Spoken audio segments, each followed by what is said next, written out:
তো দীঘার মন্দিরে এখনও কাজ চলছে, এখনও কমপ্লিট হয়নি। আমি যতদূর শুনেছিলাম 2025 রথের দিন উদ্বোধন হবে, জানি না ঠিক এক্স্যাক্ট ওই দিনই হবে কিনা, বাট এখনও কাজ চলছে, জোর কদমে কাজ চলছে। এখানে রাস্তাঘাটও খুব ভালো হয়ে গেছে, দুধারে ফুটওয়ার্ক হয়ে গেছে, ফুটপাথ, তারপর রাস্তাটাও ভালো করেছে। ওই সাইডে একটা কিছু ওয়াটারের কিছু প্রজেক্ট আছে, খুব ওখানে কাজ চলছে।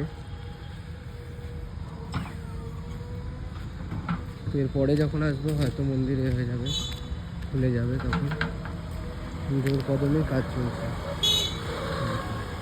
চলো তোমাদের গেটের কাজটা দেখাচ্ছি।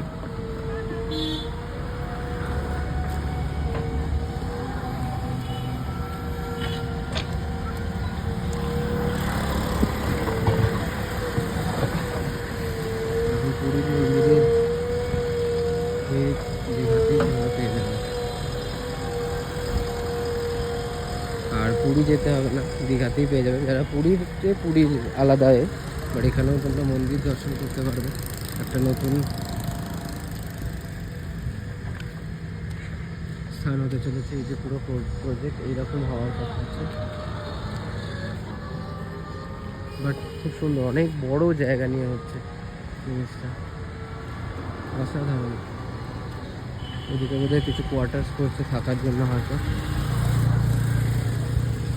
দারুণ জায়গা, অনেক বড় জায়গা, ভালো জিনিস করছে।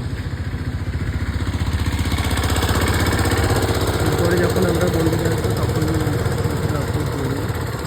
এখনকার মতো এইটুকুই, এই যে মন্দির, খুব সুন্দর লাগছে জায়গাটা, বেশ বড়, এত বড় গেট।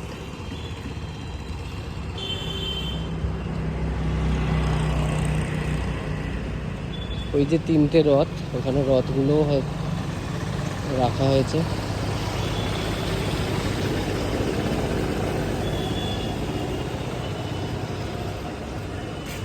সেই যে দূরে সবুজ কালারের 3টে রথ রাখা হয়েছে,